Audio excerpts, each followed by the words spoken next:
예, 계속해서 지금 예정론은 없다 시리즈를 진행하고 있는데요. 이번에 14본문을 선정한 것 중에 오늘이 네 번째이자 이제 요한복음에서는 마지막 본문이 됩니다. 다음은 이제 사도행전, 로마서, 에베소서로 각각 3본문, 4본문, 3본문씩 계속해서 이어가게 될 것입니다. 이 예정론은 없다 시리즈는 늘 말씀드리지만 예정론에서 주장하는 그 근거 구절들을 앞뒤 문맥과 흐름을 고려하여 바르게 해석하여 그 구절들이 칼빈의 예정론과 전혀 상관이 없음을 밝혀내는 시리즈이고요. 그러므로 이 예정론과 예정론 사상을 이 세상에서 멸절시키는 것이 가장 큰 목적인 것입니다. 아니면 최소한 많은 사람들이 이 예정론이 얼마나 거짓된 이단 사상임을 알아서 거부하고 피해가는 분위기를 만들어서 한 사람이라도 제대로 구원받으며 이 예정론은 점점 소멸되어 가게 하기 위한 바람으로 우리가 이것을 진행하고 있는 것입니다.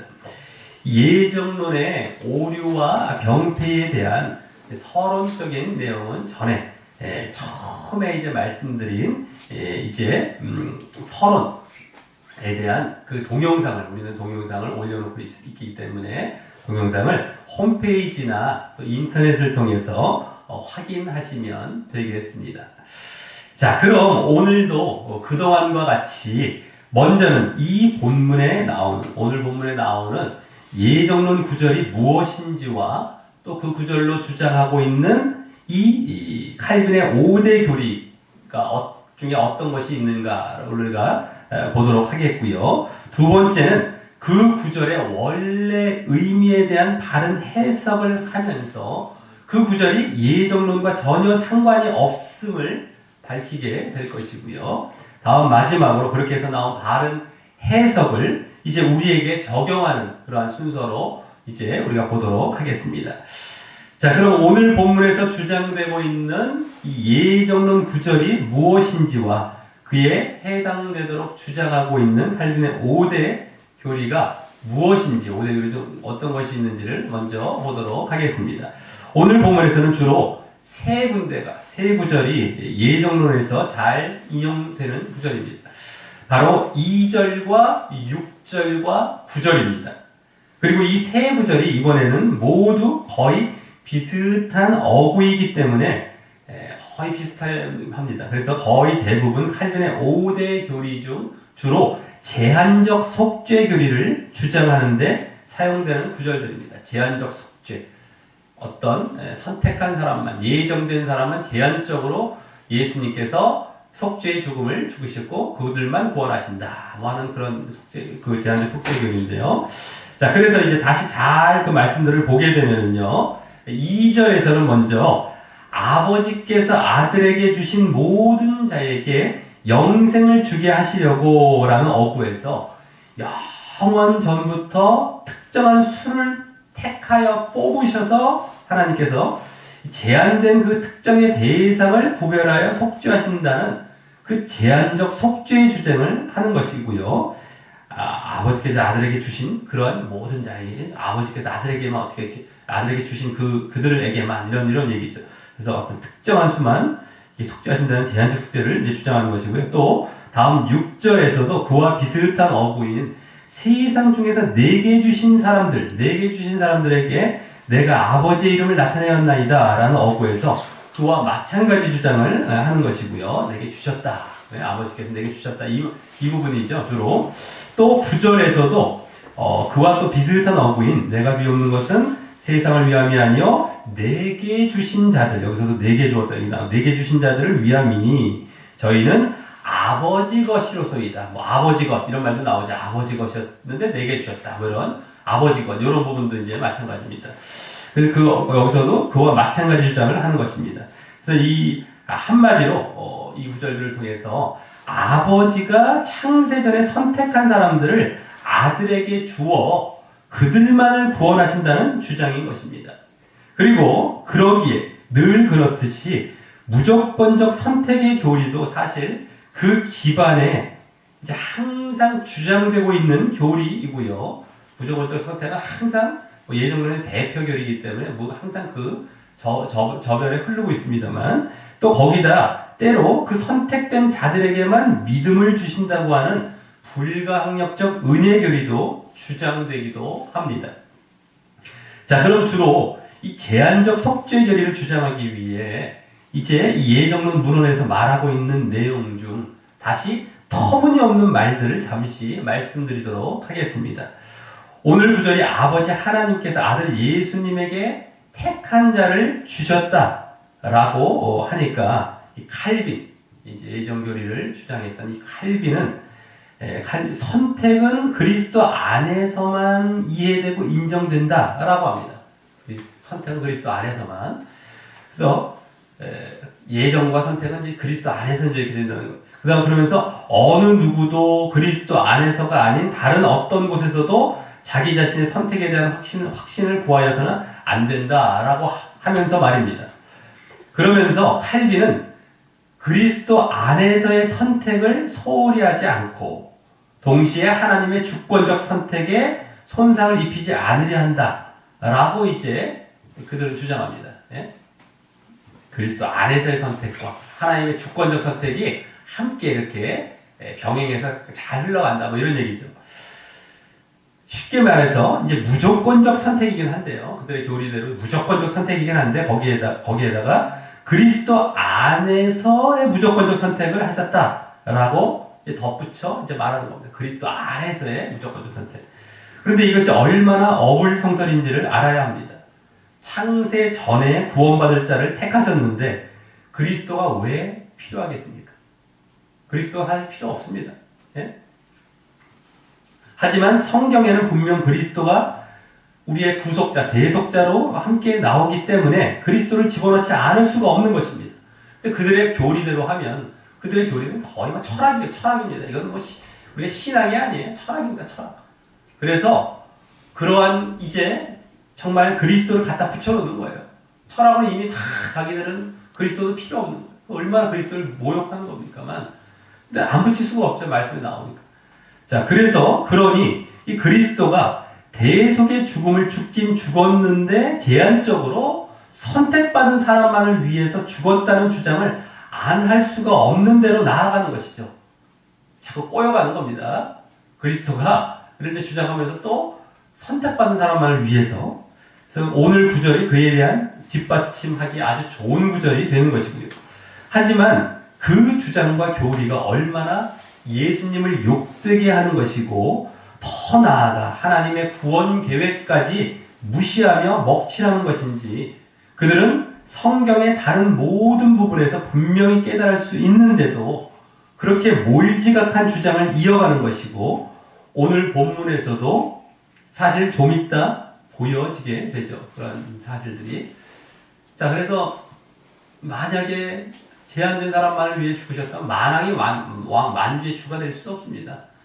아니 쉽게 말해서 하나님께서 창조를 하실 때 어떤 선택된 사람들만 창조하신 겁니까? 그것도 아니잖아요. 구원을 또 어떤 제한된 맞지가 않죠. 창조하시고 모든 사람에게 은혜를 주시는 하나님께서 구원도 모든 사람에게 동등하게 기회를 주시는 건 우리가 그냥 상식적으로 생각해봐도 너무 당연한 것이고 말씀에서는 너무너무 분명히 나와 있는데 그와 같이 벌써 처음부터 예정론을 어긋나게 주장하다 보니까 점점 어긋나게 점점 꼬여가는 주장을 자꾸 해가는 겁니다. 그러니까 예정론 그 5대 교리는 보면 볼수록 하나하나가 맞는 게 아무것도 없고 너무너무 어처구니 없는 억지 주장입니다. 그래서 우리가 너무너무 잘 알아야 되는 것이다 라고 합니다. 자, 또 이제 그들이 말하기를요.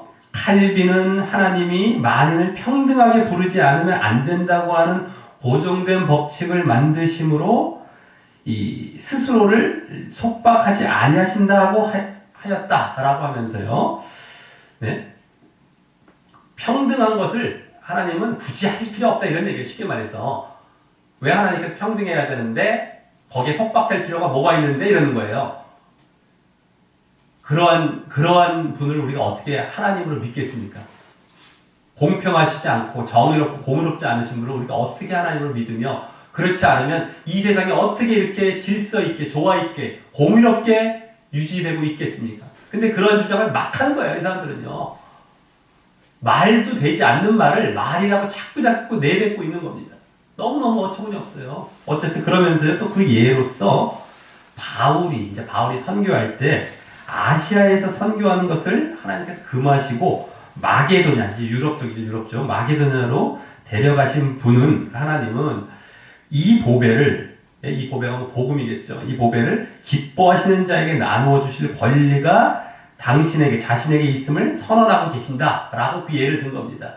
예? 마게도냐로 복음을 유럽으로 먼저 전하게 하신 것을 기뻐하시는 자에게, 당신께서 기뻐하시는 자에게 나눠주기 위해서 이렇게 예정하고 선택하고 불평등하더라도 그렇게 하셨다, 뭐 이런 예를 든 겁니다만은, 이 말은 일단 마치 아무 말이나 고상하게 던지면 다인 것처럼 하며, 하나님은 불평등해도 하등의 문제가 될 것이 없다는 말을 한 것인데, 이는 그 거룩하고 공의로우신 하나님을 전제분주나 폭군 취급을 결국 하고 있는, 나중에 엄청난 심판받을 짓을 하고 있는 것인데요. 자기들은 전혀 깨닫지 못하고 있는 것이고요. 거기다 하나님께서 바울을 마게도냐를 비롯한 유럽 쪽으로 먼저 가게 하신 것은, 그것이 그들만을 기뻐하셔서 그들에게만 복음을 전하기 위해서 그러신 것은 아니신 것이었죠. 당시 유럽이 이제 그리스죠. 마게도냐 이제 그리스라고 보시면 돼요. 그리스, 그다음 로마 이렇게 쪽인데요. 유럽이 이 선교의 확장성에 있어서 준비가 잘 갖추어져 있었기. 그때부터 나온 얘기가 모든 길은 로마로 통한다, 이런 얘기가 나오지 않았습니까? 너무너무 이제 잘 갖춰져 있고. 그래서 선교의 계획상 그렇게 하신 것이죠. 하시고, 그래서 결국 나중에 복음이 그들로부터 더 서쪽으로 가서 미국을 거쳐서 결국 우리에게까지 이제 오게 되었고, 또 지금도 다시 복음이 이제 또 저 서쪽부터 중동으로 해서 유럽 쪽을 향해 또 계속 퍼지고 있지 않습니까? 계속 한 바퀴 돌고 이렇게. 예? 그래서 그들만을 전하고 끝난 것이 아닙니다. 근데 눈 가리고 아웅하듯이 그걸 예로 드는 거예요. 지금 봐도 명확하게 드러나는데. 자, 그래서 그런 말들은 그 예정론 주장에 조금 비슷해 보일 만한 아무 말이나 고상한 형태로, 그들은 항상 특징인 거예요. 아주 고상한 형태로 어떤 학자가 얘기하듯이, 어떤 참 아주 유식한 사람이 얘기하듯이 꼭 말을 합니다. 조심해야 됩니다. 그래서 막 던지면 그 자신들의 그런 예정론의 근거로서 괜찮을 줄 알고, 그렇게 전혀 근거도 되지 않는 말들을 내뱉고 보는 그들의 큰 특징 중 하나를 또 보여주고 있는 것입니다. 사실 근거가 될 만한 게 없으니까 아무거나 고상한 형태를 포장해서 막 내뱉는 거예요. 조심해야 됩니다. 근데 말씀도 모르고 그거 믿고 싶은 사람들은 거기에 확딱 넘어가는 겁니다. 그 분위기에 아주 조심해야 됩니다. 자, 다음 이제 두 번째로, 그럼 오늘 본문을 바르게 해석하면서 이 구절들이 결국 예정론과 전혀 상관이 없음을 보도록 하겠고요. 이후 그렇게 해석된 예수님과 하나님의 바른 뜻을 우리에게 적용하도록 하겠습니다. 자, 오늘 본문은 예수님께서 저 13장에서부터 이제 돌아가시기 바로 전 이제 마지막으로 유월절 만찬을 제자들과 함께 하시며 제자들에게 이제 16장까지 해서 가르침과 말씀을 베푸시고 난 뒤에 이제 기도하시는 장면을 보여주는 본문입니다. 그 가르침 중에는 지난 15장, 본문 15장도 포함이 되어 있기도 하죠. 예. 자, 그래서 정황상 공관복음에 나오는 겟세마네, 공관복음은 이제 마테마가 누가를 말하는데, 거기에 나오는 겟세마네 기도로 보기도 하는 것입니다. 여러 가지 이제 마지막 기도로서 이제 드리고 있기 때문에 그렇죠. 그래서 공관복음서들에서는 십자가의 죽으심을 앞두고 고민하시는 이 모습에 초점을 두었다면, 여기서는 아마도 그 이후 이제 세 번 기도하시라고 하실 때 이제 그 세 번째 정도가 되겠죠. 그 이후 그래서 확신에 찬 모습에 초점을 두고, 그래서 제자들을 위해 기도하시는 모습의 내용을 주로 담아서 이와 같이 기록하였기 때문에 좀 달라 보였을 것입니다. 자, 그래서 예수님께서 먼저 이제 1절부터 8절까지에서는 이 17장의 기도에, 17장의 전체가 다 기도로 이루어져 있는데 그 기도에 서론격으로 아버지인 하나님과 아들인 예수님을 영화롭게 해달라, 영광스럽게 해달라 라는 기도로 시작합니다. 그리고 이곳에서 오늘 예정론 두 구절도 포함되면서 바로 제자들과 관련하여 기도하실 그런 모습도 보여지게 되고요. 또 오늘 전체적으로 그 제자들의 무엇을 위해 기도하려 하시는지도 그 방향도 엿보이게 됩니다. 자, 먼저 1절에서는 예수님께서 눈을 들어 하늘 우러러 기도하시는 모습이 시작되는데요. 거기 하나님께 뭐라고 합니까? 아버지여 때가 이르렀으니 라고 예수님의 죽으심의 때를 말씀하시면서, 이 때가 죽으실 때죠. 그 때를 말씀하시면서 그러므로 그 때를 통하여 아들을 영화롭게 하사 아들로 아버지를 영화롭게 하게 하옵소서라고 합니다. 이 말씀은 아들을 영화롭게, 즉 영광스럽게 하는 것보다 결국 아버지를 영광스럽게 하는 것이 최종 목적으로서 하신 말씀이죠. 그리고 다음 2절 맨 앞에는 원어에는 뭐뭐처럼, 뭐뭐만큼이라는 말이 생략되어 어떻게 그 1절에 아들을 영광스럽게 하시게 되는지를 말씀하시는데, 그것은 바로 거기 보여지듯이 아버지께서 아들에게 주신 모든 자에게 영생을 주게 하시려고 만민을 다스리는 권세를 아들에게 주셨던 것처럼이라고 이제 하시는 것입니다. 그래서 이 2절은 결국 뭡니까? 아까 만민을 다스리는 권세를 아들에게, 2절에서는 아들에게 만민을 다스리는 권세입니다. 이런 것처럼 해서 이제 그 영광스럽게 해달라는 건데, 그래서 1, 2절은 결국 당신의 죽으심과 또 그에 이은 부활로 말미암아 이루시게 될 이 인류의 죄사함의 과업을 완성하심과 그때 그로 인해 예수님께서 공식적으로 만민을 다스릴 구주가 되게 되실 결과를 바라보시며, 이와 같이 당신이 먼저 영광은 받으시지만 그것이 결국 그 모든 계획을 세우셨고 이루시는 것이 될 하나님께 영광이 되실 것을 또한 말씀하신 것입니다. 그리고 그 죄사함과 대속의 과업의 결과로서 이제 그 만민에게 이 죄의 대가로 인한 죽음에서 벗어나 영원히 살게 되는 영생을 주게 되시는 것인데요. 그것이 여기 2절 상반절에서 말씀되고 있는 것입니다. 예? 그때에서 영광스럽게 되지만 이제 죽으심으로 영생도 이제 그때 주시게 되는데, 그것이 2절 상반절에서 말씀이 되게 되는 것입니다. 다만 거기에 보면 그 영생은 우선 아버지께서 아들에게 주신 모든 자에게 주게 하시려고 한다고 말씀하셨어요. 이제 이 억구가 바로 예정론 억구가 되는 것입니다. 예? 아버지께서 아들에게 주신 모든 자에게라고 이제 하면서, 그래서 제한적 속죄와 무조건적 선택의 교리를 주장하는 억구로서 말입니다.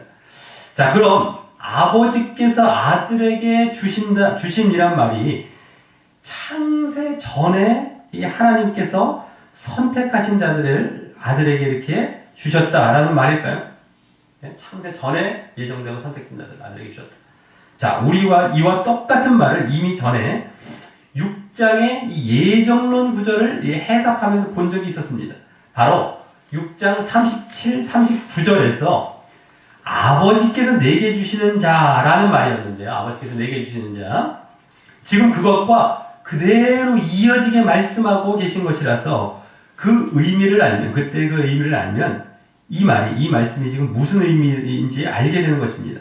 그럼 그때 앞뒤 문맥을 모두 보면서 그 말이 무슨 의미라는 것을 알았었습니까? 바로 하나님과 예수님의 말씀을 듣고 배우는 것을 전제하여 그렇게 말씀을 듣고 배운 자를 아버지께서 이끄셔서 예수님께 주신다라는 의미라는 것을 우리가 알았던 것이고요. 그래서 그 사람은 예수님께 오고 그때 그 예수님께 오는 것이 바로 예수님을 믿는 것임을 또한 알았던 것이었습니다. 그래서 하나님의 말씀이자 예수님의 말씀을, 그 말씀을 듣고 배움으로 예수님을 믿는 자, 믿는 것도 이제 계속해서 믿는 것이지만 말이죠. 어쨌든 그 예수님을 믿는 자를 하나님께서는 예수님께 주신다라고 하신 의미인 것이고요. 또 그때 그러한 자에게 예수님께서는 반드시 영생을 주실 것 또한 말씀하고 있었던 것이었는데, 그래서 그 영생에 대한 말씀도 여기서 말씀하고 계신 것입니다. 함께 여기서도 영생이 나오죠. 그래서 하나님께서는 예수님께 주신다, 하나님께서 예수님께 주신다라는 말은 결국 하나님께서 그의 믿음을 인정하셨다라는 의미와 함께, 그러므로 그에게 예수님을 통한 영생을 주시기 위해 이렇게 예수님께 주신다라는 의미가 함께 포함된 말이었는데, 그것이 그 다음으로 또 보았던 두 번째 본문인 10장, 특별히 29절에서도 보면서도 우리가 다시 확인할 수 있었던 내용이었던 것이었습니다. 그리고 그와 똑같은 의미로 오늘 본문에서 그 아버지께서 아들에게 주셨다라는 말을 지금 예수님께서는 사용하시며 이렇게 기도하고 계시는 것입니다. 그래서 하나님께서 그 믿음을 인정하시고 예수님께 주신 것이고, 예수님은 그에게 영생을 주시는 것, 예? 그에게 영생을 주시는 것, 이쪽에 초점이 더 이게 맞춰져 있는 것입니다. 그러기 위해서 예수님께 주셨다, 이런 얘기죠. 하나님께서 믿음을 인정하시고 말씀을 듣고 이제 믿었던 그 내용이 또 앞에 있으면서, 근데 이 부분만 보면 그때도 마찬가지예요. 그런 구절구절만 잘라보면 예정론 말씀처럼 보여요. 이게 어디서 뭐 이런다고요. 어디에서 이게 그런 의미야 이런다고요. 이것만 보면은요. 요 부분만 보면 그러니까 전체를 그때부터 또 봐야 되고 그때도 잘 봐야 되고요. 그래서 그런 의미였구나라는 걸 알면서 볼 때 이게 이제 이해가 되고 이렇게 쭉쭉 흘러가게 되죠. 그래서 앞뒤 이제 뒤에서 다 이제 그러한 여기 예정론이 아니라는 그게 나타나는데 그거 다 일치하게 되고요. 이런 것들을 우리가 잘 봐야 되는데 이제 말씀을 잘라보고 보고 싶은 것만 보는 것이 엄청 위험한 겁니다. 우리가 항상. 자, 그래서 다음 3절을 보면 이제 앞서 2절에서 말씀하신 영생에 대해 덧붙여 이제 자세히 설명하는 기도를 하시는데요. 아까는 영생을 이제 말씀하셨다면 그 이제 덧붙여 영생을 설명하는 겁니다. 3절에서. 근데 거기에 보면 그 내용이 앞서 어떤 그러한 믿음과 어떤 이러한 내용들, 이런 것이 함축되어 보여집니다. 거기 영생은 곧 유일하신 참 하나님과 그의 보내신 자 예수 그리스도를 아는 것이라고 말입니다. 자, 그래서 이는 영생을 얻을 자의 조건으로서 이렇게 말씀하신 것인데, 영생이라는 것이 영생은 한때 조건을 말하는 거죠. 그래서 조건으로 뭡니까? 하나님과 함께 하나님이 구주로 보내신 예수님을 아는 것을 이제 말씀하는 것인데요. 그렇게 하나님과 예수님을 아는 것이 앞서 말씀드린 예수님의 말씀을 듣고 배워 예수님을 믿는 것을 말하는 것이고요. 예수님 믿는 것, 좀 이따가도 또 나타나기도 하지만 더 어쨌든 믿는 것을 말하는 것이고요. 그러한 자에게 영생을 주신다라고 했듯이 여기서도 그에게 그 영생을 주실 것을 말씀하고 계신 것이며, 또 그 영생을 주시기 위해 그를 아버지께서 예수님께 주시는 것이 앞서 2절에서 말씀된 내용이었던 것입니다. 그래서 그 2절에서는 2절을 다시 잘 보시기 바랍니다. 만민이라는 말을 함께 하시는, 만민, 뭐 선택됐고 예정됐다면 이런 말도 필요도 없다. 만민이라는 말을 함께 하시며 세상 누구에게든 다스리시며 영생을 주실 그런 권세가 주어졌음을 보이시면서도 그중 아버지께서 아들에게 주신 모든 자인 바로 예수님을 믿는 모든 자, 즉 더 자세히 말씀드려서 예수님의 말씀을 듣고 배워 예수님을 알아 예수님을 믿는 그러한 모든 자에게 이렇게 영생을 주신다고 국한하여 말씀하고 계셨던 것입니다. 그러니 누구든 예수님을 믿으면 예수님께 주신 바 되어, 하나님께서 예수님께 주신 바 되어 영생을 얻게 되는 것이죠. 원래 그런 의미입니다. 이 말씀이요. 자, 그리고 이로써 사실 오늘 다른 예정론 구절들도 어느 정도 해석이 되고 설명이 된 것입니다. 이와 비슷하기 때문에 그렇죠. 아버지께서 아들에게 주신 뭐 이런 쪽으로 나가기 때문에 거기에 이제 초점이 있기 때문에 자, 하지만 이제 계속해서 이 뒤에 말씀들도 이어서 보면서 그 구절들에서는 어떤 정황에서 그 말씀을 하시게 되었는지 또한 살펴보면서 그것이 또 전혀 또 예정과 상관이 없음을 보도록 하겠습니다. 자, 먼저 4절, 5절에서는 다시 1절에서 간구하신 아버지와 당신을 영화롭게, 즉 영광스럽게 하길 바라시는 그 기도를 하십니다. 또 하십니다. 먼저 4절에서는 아버지께서 내게 하라고 주신 일을 내가 이루어 아버지를 이 세상에서 영화롭게 하였다 라고 하시는데, 아버지께서 주신 일은 무슨 일을 말할까요? 아버지께서 주신 일은 무슨 일을 말할까요? 동사가 모두 과거형입니다. 이루었다, 뭐 주셨다 이런 것들 뭐 다 과거형이라서 이미 이루었다는 말씀인데, 또 일이란 말은 또 단수형입니다. 단수형, 일들이 아니라 단수형으로서 한 가지 일을 말합니다. 그럼 이것은 그래서 이제 어떻게 보면 아직 이루어지진 않았지만 앞으로 이룰 일에 대해서 예수님께서 이렇게 말씀하신다고 보는 경우도 있습니다. 그렇게 많이들 봐요. 학자들이나 이제 보면. 하지만 우리가 이렇게 그냥 그대로 봤을 때 이것은 과거형이고 한 가지 일을 말씀하고 있는데, 그럼 앞서 엿보이신 말씀을 가르치심으로, 아까 이제 뭐 하나님과 예수님을 안다라고 하는 것이 믿음 쪽으로 이제 우리가 엿보여졌는데, 말씀을 가르치심으로 당신을 믿게 하신 일을 말할 것입니다. 말씀을 가르치심으로 이제 당신을 믿게 하신 일, 예? 그것이 얼마나 귀한 일이고, 그 당신을 믿는다는 이 믿음이 원래는 이제 아까 이제 미래형 과거로서 얘기하면은 이제 뭐 대속의 죽음 쪽에 이제 초점을 맞추는데, 그것이 아니라 믿음이라는 거예요. 믿음. 그래서 그 믿음이 얼마나 귀한 일이고 믿게 하신 일이 하나님께서 창세 전부터 계획하신 일이셨기에 그 일이 이루어지는 것에 대해 그와 같이 아버지를 영화롭게 했다고 하시는 것임을 보게 되는 것입니다. 이 믿음이라는 것이 예수님을 통해서 이제 은혜로 우리에게 주어지게 되는 것이죠. 은혜의 형태로. 그 전에 구약의 여러 가지 율법의 형태 이런 것이 있다. 이게 얼마나 이제 드디어 예수님을 통해서 계획이 다 하나님의 계획이 드러나고 만민에게 돌아가게 되는 이러한 것들이 이루어지게 된 겁니다. 그러니까 얼마나 하나님의 영광이 되겠습니까? 하나님의 계획이 이루어져 가면서 그래서 하시는 것임을 보게 되는 것입니다. 자, 앞서 1절에서는요. 그래서 앞서 1절에서는 그렇게 당신을 믿는 자들에게 그 죄사함으로 인한 영생과 구원을 주실 사실로 아버지를 영화롭게 하시려 하셨다면, 즉 그때는 앞으로 이루어질 구속의 수역, 구속을 주실 것에 초점이 있었다면, 여기서는 이미 이루신 믿음이죠. 믿음이 이미 이 과거형으로 이 믿음이 이루어졌고, 이제 구속은 다음 미래고요. 조금 더 있다가.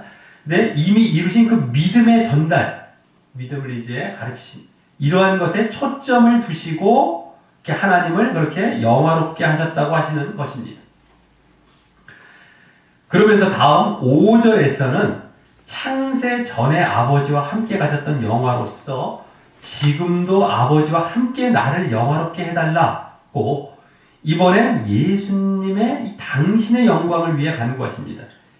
1절에서는 단순히 당신의 대속의 죽음으로 말미암은 그 구주 되심의 영광을 바라신 것이었다면, 여기서는 더 구체적으로 그것이 창세 전 아버지와 함께 가졌던 영광임을 이제 말씀하시는데, 이제 그 창세 전부터 숨겨져 있던 비밀스러운 그 영광이 세상 모든 만민에게 공식적으로 인정받게 되시는 시점이기 때문입니다. 왜냐하면 제자들을 이제 시작으로 이제 사람들이 다른 모든 다른 사람들의 어떤 다른 모든 만민에게 당신을 하나님이자 구세주로 믿게 믿게 되어지는 그러한 시점이기 때문입니다. 이 믿음 쪽에, 여기서는요, 믿음 쪽에, 아까도 말씀드렸죠. 그러니까, 이와 같이 이렇게 또 당신을 향해서도 이렇게 영화롭게 해달라라고 말씀하신 겁니다. 아까 계속해서. 자, 그래서 6절부터 8절까지에서는, 다음 6절부터 8절까지에서는 이 4절, 5절에 아버지와 당신을 영광스럽게 하셨던 사실이 무엇인지와 그것을 위해서 하신 앞서의 그 아버지께서 주신 일을 더 구체적으로 말씀하십니다. 먼저 6절에서는 세상 중에서 내게 주신 사람들이라고 하여 다시 예정론 억구가 나오는데요. 그럼 이 사람들, 세상 중에서 내게 주신 그 사람들이 앞서 2절에서 살펴보았듯이 어떤 사람들을 말합니까? 바로 예수님의 말씀을 듣고 배움으로 예수님을 믿는 자를 말한다고 했죠. 그래서 여기 그 사람들에게 가르쳤다는 말을 따로 하고 계신 것이 아니라 그 가르침의 결과로서 바로 내가 아버지의 이름을 나타내었나이다 라고 합니다. 나타내었나이다. 이미 가르침 받고 믿었던 사람들을 그렇게 당신께 주셨다고 이제 말하고 계시기 때문입니다. 믿었던 사람들을 당신께 주셔서 난 나타내었다. 물론 이제 가르침도 포함이 되지만 결국 이렇게 뭡니까? 그 결과로서 나타내는 아버지 이름을 나타내는. 예? 그래서 그리고 이 아버지의 이름을 나타내신 일이 아버지의 이름이라는 것은 아버지의 뭐 권세, 아버지의 영광, 아버지의 능력 이런 것들을 나타내신 것이죠. 아버지 존재를. 근데 이제 아버지의 이름을 나타냈던 것이 당신을 통해서 아버지께서 당신을 보내신 일 이겁니다. 쉽게 말해서 이쪽에 있는 것인데 어쨌든 그러한 이 아버지 이름을 나타내신 일이 앞서 4절에서 보았던 그 가르친 일도 포함하면서 바로 아버지를 이 세상에서 영화롭게 하신 모습인 것입니다. 아버지를 이 세상에 영화롭게. 아까 4절, 5절에서 나왔던 아버지를 영화롭게 하신 모습인 것입니다. 아버지 이름을 나타낸 것. 그것이 6절에서 이제 더 구체적으로 나타난 것이고요. 그것에 대해 더 자세히는 좀 이따 또 7절, 8절에서 보여집니다. 하지만 그 전에 여기 앞서 내게 주신 사람들이란 말 앞에 세상 중에서라는 말이 붙어 있는 것도 창세 전에 예정된 것과 전혀 상관이 없음을 보여주는 말입니다. 거기 뭐뭐 중에서라는 말은 원어로 원천, 근원이죠. 원천, 시작하는 시점을 말하기에 세상에서부터 시작하여 내게 주신 사람들이라는 의미이기 때문입니다. 창세 전에 시작한 게 아니에요. 세상에서 시작해서 거기서부터 나에게 주신 이런 말씀입니다. 그래서 이 세상 중에서라는 말 속에는 세상의 다른 모든 사람들도 그렇게 당신께 주어질 수 있는 기회가 있다는 의미를 내포하여 보여주고 있는 것입니다. 이것을 또 예정론은 오히려 거기서 끄집어냈다 이렇게 보는데 그게 아니죠. 세상 모든 사람들에게 오히려 기회가 주어졌다는. 근데 그 중에서 믿는 사람들, 그 중에서 이제 믿는 이런 것을 얘기하는 겁니다. 여기서 예?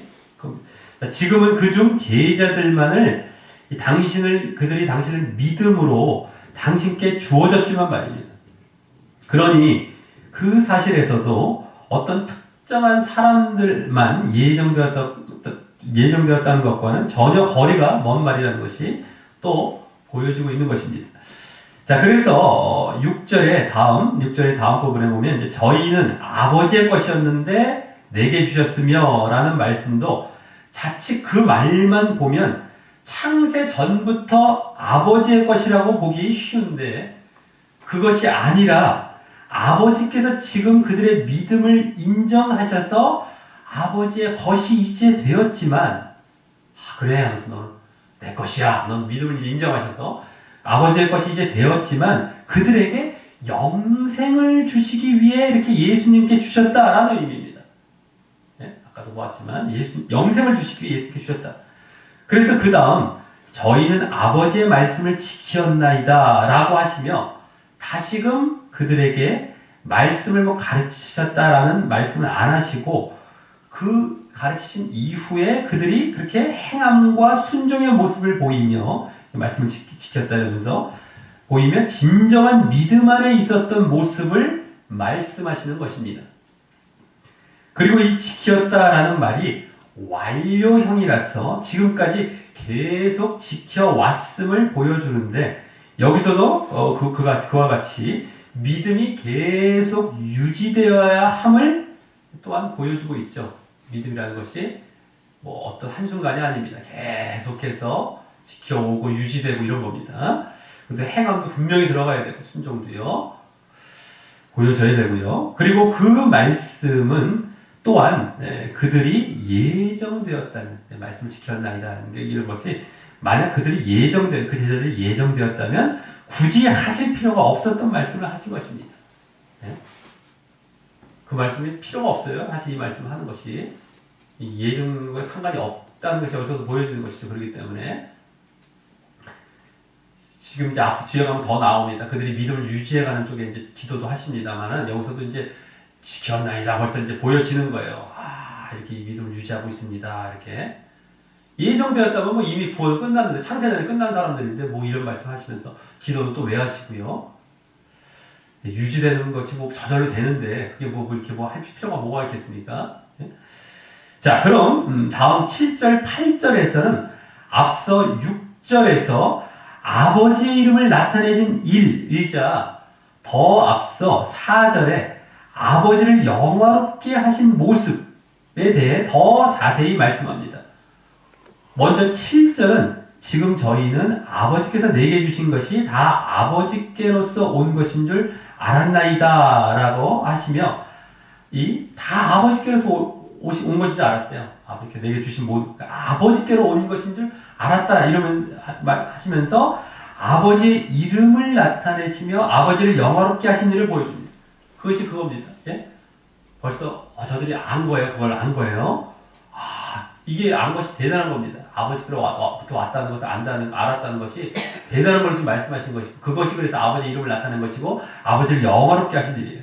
자, 그리고 다음 8절 맨 앞에는 원어상 왜냐하면 이란 말이 생략되어 그 7절을 더 자세히 설명하는 말씀을 하시는데, 그래서 앞서 7절에 아버지께서 내게 주신 것에 대해 더 자세히 먼저 거기 뭐라고 합니까? 아버지께서 내게 주신 말씀들이라고 말씀하시고, 여기 말씀들이 이제 나옵니다. 그것을 저희에게 주었더니 이제 가르치신 것이죠. 저희는 이것을 받고, 듣고 배운 거예요. 저희들이 받아들인 겁니다.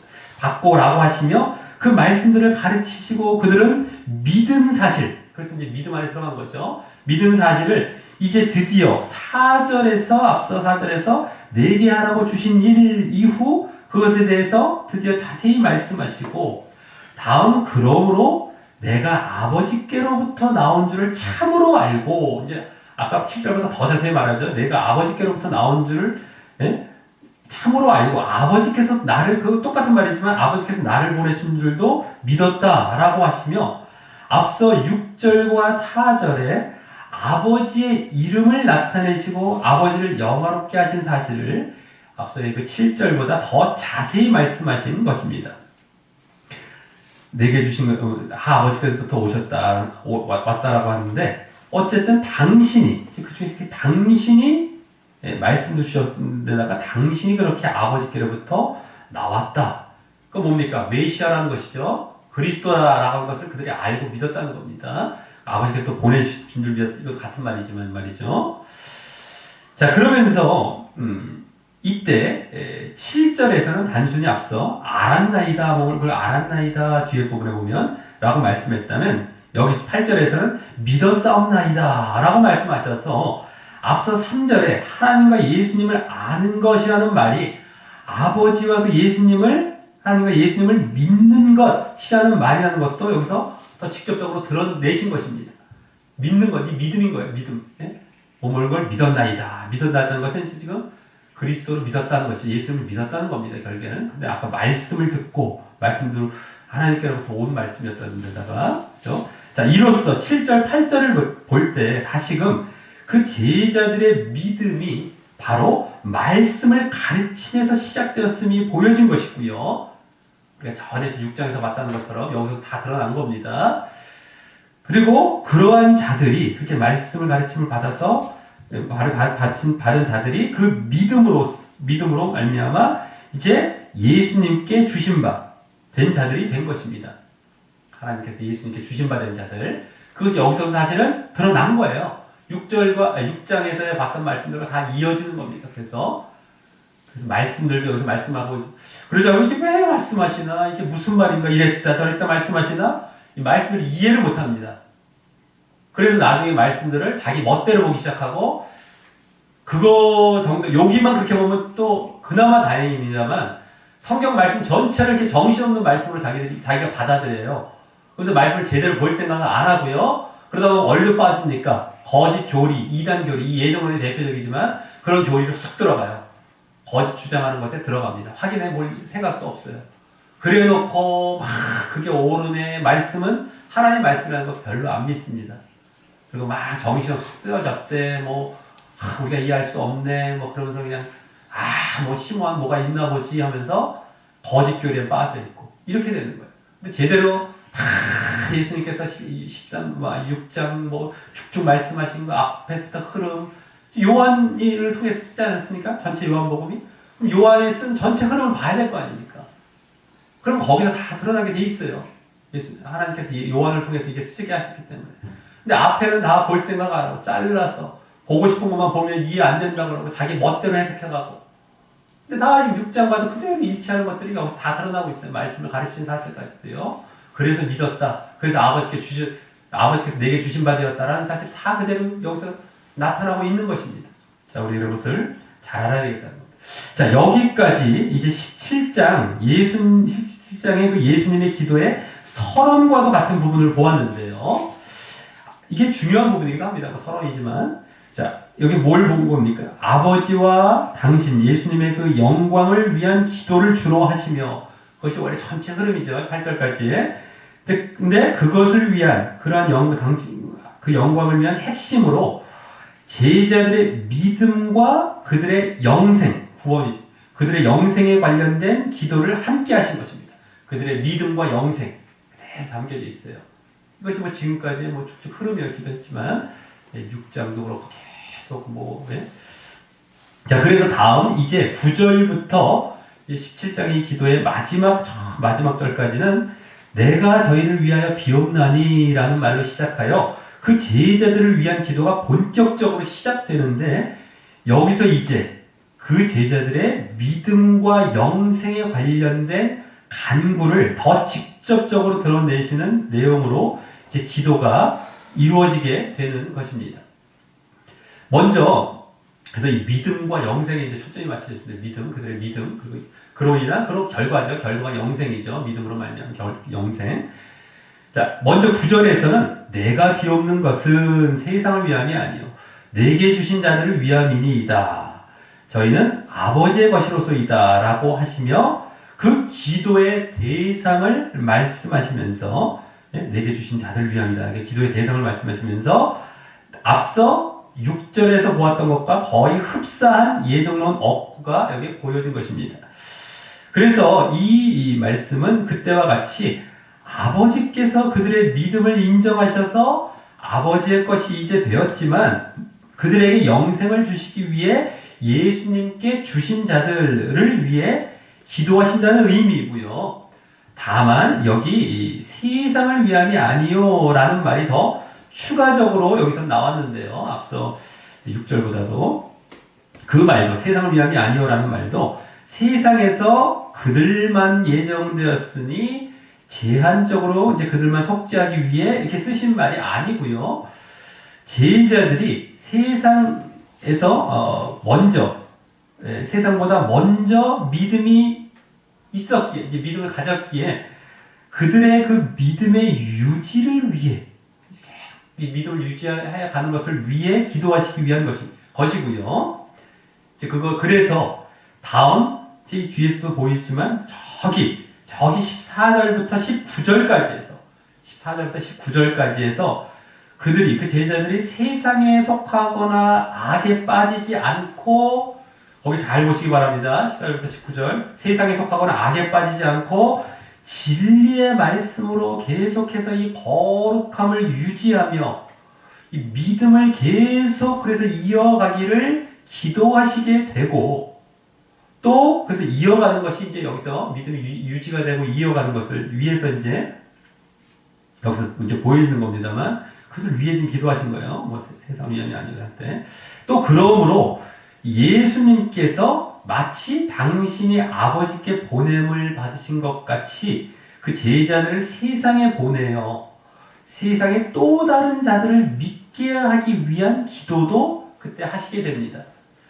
그래서 그 다음 20절에서는 예수님께서 내가 비옵는 것은 이 사람들, 즉 제자들만 위함이 아니요 또 저희 말, 즉 제자들이 전한 말씀이죠. 저희 말은 제자들이 전한 말씀을 인하여 나를 믿는 사람들도 위함이시라고 분명히 이들만이 아닌, 이 제자들만이 아닌 그 어떤 사람도 바로 믿음으로 말미암아 아버지의 것이 되고 또 당신께 주신 바 될 수 있음을 내비치시게 되고, 여기서 직접적으로 다 드러나는 겁니다.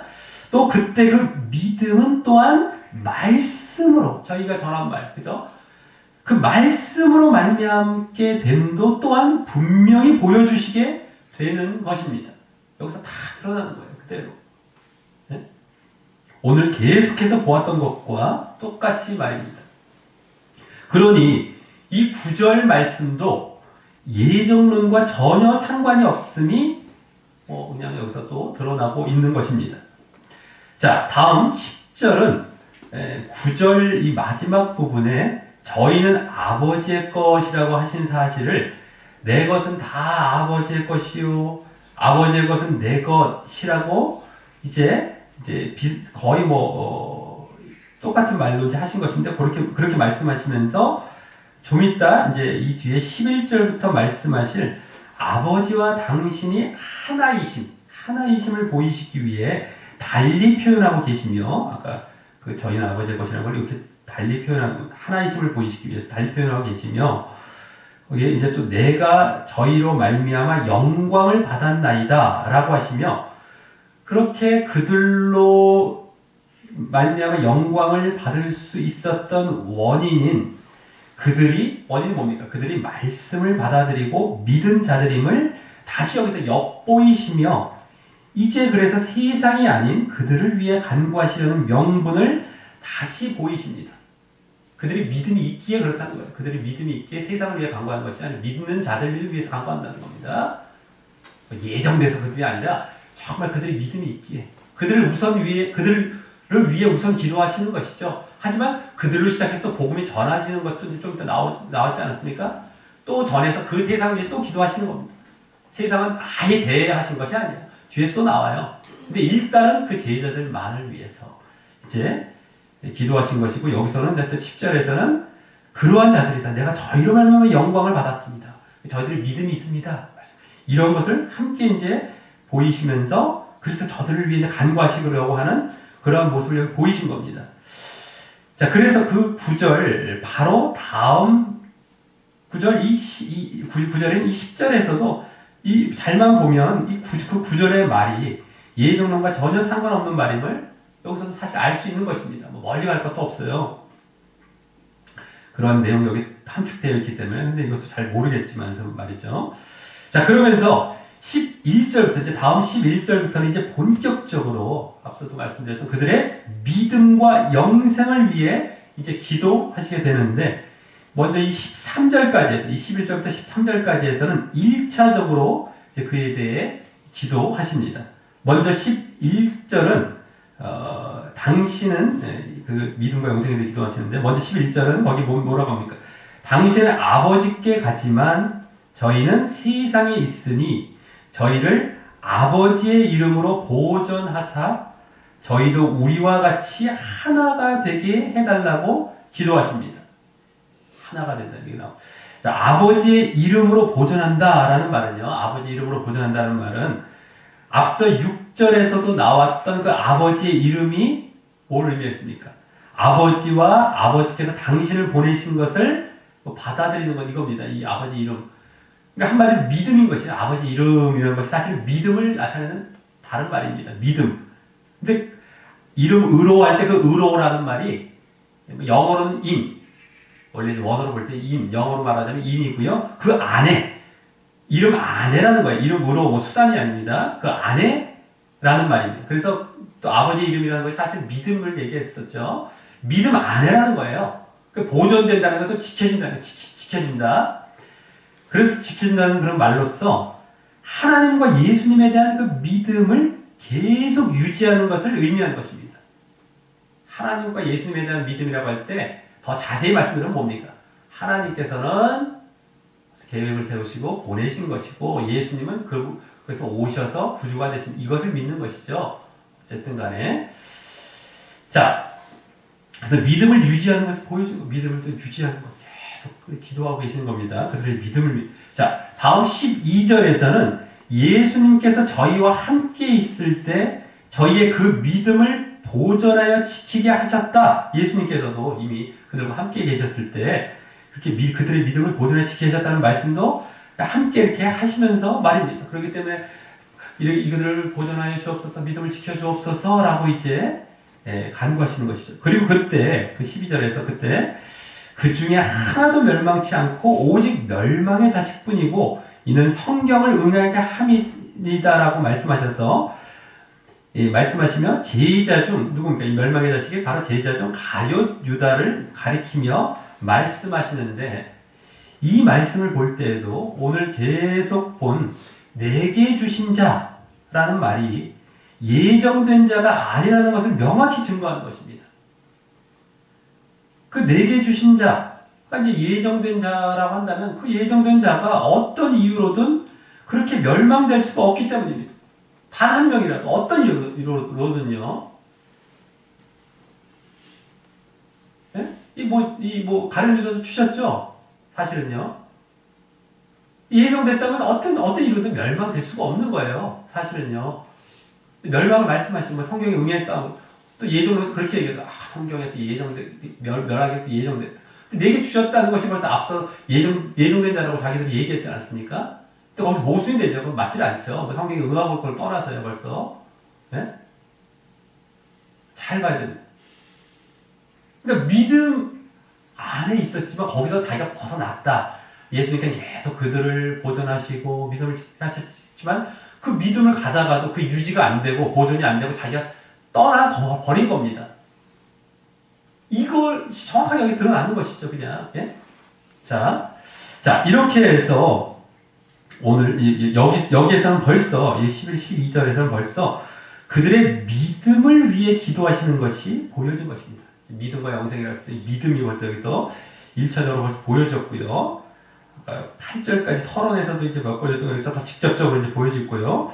자, 그리고 그러므로 다음 우리와 같이 저희도 하나가 되게 해달라는 말씀은 11절의 후반부입니다. 11절의 후반부 아직 11절이 다 아직 안 끝났어요. 그 말씀은 나중에 저 21절 이하에 보시면 거기 잘 보시기 바랍니다. 21절부터 아버지께서 내 안에 내가 아버지 안에 있는 것 같이 저희도 하나 되어 우리 안에 있게 됨을 말씀하시는 것인데요. 더 자세히 이는 지난주 보았던 15장의 포도나무와 가지에 비유해서 그 의미를 그 실체를 잘 보았던 것처럼 뭡니까? 그때 예수님의 계명, 예수님의 말씀을 우리 안에 거하게 하고 그 계명 말씀을 계속 순종해가는 모습으로 결국 지난주 제자됨과 기쁨으로 표현하신 구원과 영생에 들어가게 됨을 의미하는 것인데요.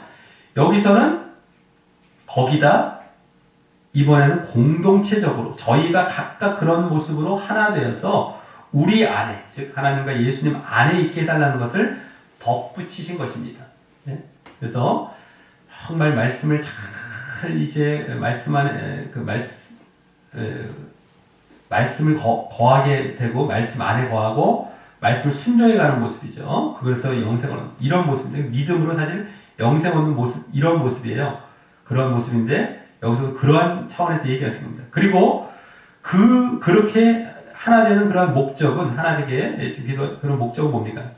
지난주에도 기쁨으로도 아까 제자된 기쁨이라도 표현된 구원이었다라고 말씀드렸듯이 여기 이제 13절에서 이제 13절에서는 내가 세상에서 이 말을 하옵는 것은 저희로 내 기쁨을 저희 안에 충만히 가지게 하려 함이니이다 라고 말씀하셔서 그와 같은 구원과 영생의 목적을 내비치시고 있고요. 예? 여기도 기쁨이 영생입니다. 구원입니다. 지난주 포도나무 비유에서도 기쁨으로 영생이 나왔지만 여기서 또 한 번 나와. 다 이어지죠. 앞에서 하셨던 말씀을 다 이어지고 있어요. 근데 그걸 모르고 버버리면 이제 여기서도 잘 못 보는 겁니다. 자, 그것이 이제 그 영생이라는 것이 나중에 24절에서, 저 뒤에 24절에서 내게 주신 자도 나 있는 곳에 나와 함께 있어 라는 말씀 속에서 직접적으로 드러나게 되는 것입니다. 드러내시게 되는 겁니다. 나 있는 곳에 내게 주신 자도 함께 있어. 이게 영생이죠, 영생. 더 직접적으로 드러내신 거예요.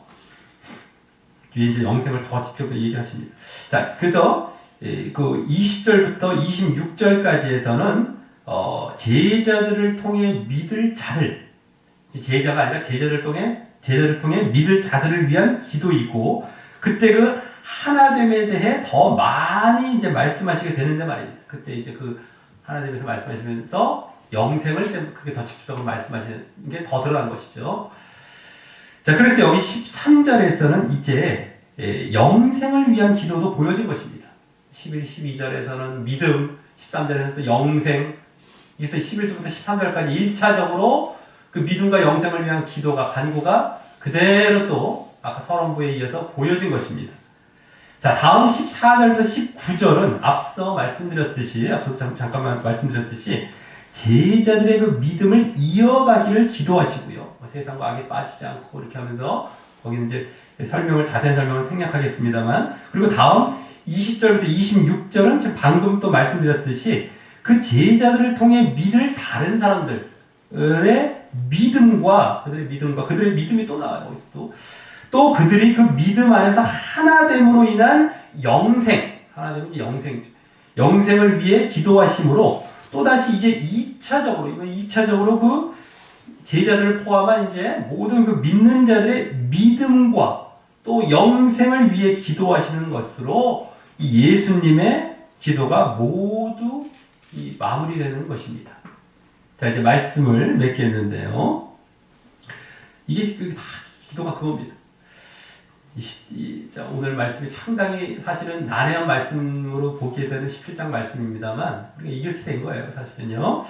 자, 오늘은 예수님의 이 십자가의 죽음을 앞둔 기도의 그 모습 속에 담긴 예정론 구절들을 보면서 그 구절들이 다시 예정론과 전혀 상관이 없음을 확인하게 되었습니다. 오늘 주로 아버지께서 아들에게 주신 자라는 말과 저희는 아버지의 것이란 말이 주로 제한적 속죄라는 교리를 주장하는데 예정론에서 사용되어 왔던 것이었는데, 그 말들이 그러한 예정론적인 말들이 아니라 먼저 아버지께서 아들에게 주신 자란 하나님과 예수님의 말씀을 듣고 예수님을 믿는 자를, 계속 믿는 자입니다, 물론. 예수님을 믿는 자를 하나님께서 그 믿음을 인정하셔서 영생을 주시기 위하여 예수님께 주신 자라는 의미이고요. 그래서 저희는 아버지의 것이란 말도 아버지께서 저희의 그 믿음을 인정하셔서 먼저 아버지의 것이 되었던 것을 의미하는 것이었습니다. 그래서 오늘 그들에게 영생을 주시려 하는 모습이 앞부분에서부터 주를 이루고 있었고, 또 거기다 그들에게 믿음으로 말미암아 영생, 이제 그 중에서 그게 앞부분부터 주를 이루고 있었고, 이제 뒤에서 또 나오죠. 또 거기다 하나님을 영화롭게 하신 일, 하나님을 영화롭게 뭐라면서 그 일, 영화롭게 하신 일과도 같은 그들이 예수님의 말씀을 듣고 배워 하나님이 보내신 예수님을 믿게 된 그들의 믿음이 그 하나님을 영화롭게 하신 일입니다. 오늘 앞부분에 딱 했지만 그것이었어요. 예수님께서 그들에게 말씀을 전해서 믿게 했다. 어쨌든 그건데 그들의 믿음을 서론부 기도 속에서 보여주고 계셨고, 예? 거기서도 보여주고 계셨고, 또 이후 뒤에서 그들의 그 믿음을 계속 이어가고, 그래서 영생에 들어가기를 기도하신 모습으로 예수님의 모든 기도가 이루어지고 있었던 것이었습니다. 오늘 구절들이 예정론이 맞다면 전혀 필요 없었을 그러한 기도들을 말입니다. 자, 그렇다면 이제 오늘 본문의 그러한 바른 해석을 통해 우리에게 주어지는 교훈과 적용을 생각해 볼 때, 먼저 예수님께서 얼마나 하나님 중심적으로 사셨고 또 생을 마감하시려 하시는지를, 오늘 하나님을 영화롭게 하시려는 것뿐만 아니라 또 특별히 오늘 본문 전반에서 아버지께서 주신이란 말을 많이 하셨고, 아버지께서 주신 자들, 아버지께서 주신 말씀, 주신 이런 거 해갖고 계속 하셨어요. 그 말을 많이 하셨고, 또 그와 비슷한 보내신이란 말도 자주 하셨던 모습 속에서 엿보게 되는데요. 당신을 보내셨다는 것. 그래서 우리도 그와 같이 늘 하나님이 주인됨을 인정하여 하나님을 우선하고 하나님 중심적으로 사는 모습이 보여져야 할 것입니다. 예수님은 아주 철저하셨죠. 요한복음에서도 그것이 아주 잘 드러나는 데다가 여기서 아주 그냥 더 막 드러나는 겁니다만, 자, 또 오늘도 우리가 말씀을 듣고 배워야 그 믿음을 갖게 된다는 사실과 또 그 믿음이 계속 유지되어야 할 필요성과, 또 그러할 때 예수님께서는 영생과 구원을 책임지실 것을 그동안의 앞에 본문들에 이어서 다시금 볼 수 있었던 것입니다. 그만큼 요한복음에서는 그 말씀과 믿음과 구원에 대해 강조하고 있는 것입니다. 태초에 말씀이 계시니라 라고 요한복음이 시작되는 것도 그렇지만, 말씀 듣고 그래서 믿음, 그럼 아니면 영생 구원, 이게 우리 지금 요한복음 봤던 네 본문에서 다 드러나지 않습니까? 계속해서 오늘까지도요. 강조하고 있다는 것을 이것만 봐도 벌써 느끼게 되는 것이죠. 자, 그러면서 오늘 본문에서 또 독특했던 내용은, 오늘 보면 중후반부죠. 14절 이후부터 나왔던 내용 중 믿는 자들이 세상과 악에 빠지지 않고 진리의 말씀으로 거룩하게 되어야 그 믿음이 온전히 유지되고, 또 더 나아가 복음 전파의 사명도 잘 감당할 수 있음을 알 수 있었던 것입니다. 예? 세상과 악, 그 죄죠. 악은 죄라고, 세상과 죄에 빠지지 않고 거룩하게 되어야 되는데, 거룩한 것도 말씀으로 또 거룩하게, 이겁니다. 그때 그 믿음이 유지도 되고 또 복음도 전파하는 이런 것이죠. 예? 복음 전파는 예수님께서 사복음서에 다 제자들에게 나중에 명령하시고 사명으로 주시는 것이지만, 여기서도 나왔죠. 또 뒷부분에 또 나오죠. 기도하실 때도. 어쨌든 그 감당할 수 있으면 알 수 있었던 겁니다. 그러할 때. 자, 그래서 우리 모두 그렇게 늘 말씀을 가까이 하여 세상과 악에 빠지지 않는 거룩한 모습으로 믿음을 잘 유지하며 또 복음 전파 사명도 잘 감당하시면서 예수님과 같이 생을 마감할 때까지도 하나님 중심적인 삶을 사시고, 그러므로 결국 예수님이 주시려는, 예수님이 계신 영광된 자리, 바로 영생에 들어가시는 자 되시기를 예수님의 이름으로 간절히 축원합니다. 우리 다 같이 찬양하시면서 기도로 나아가도록 하겠습니다.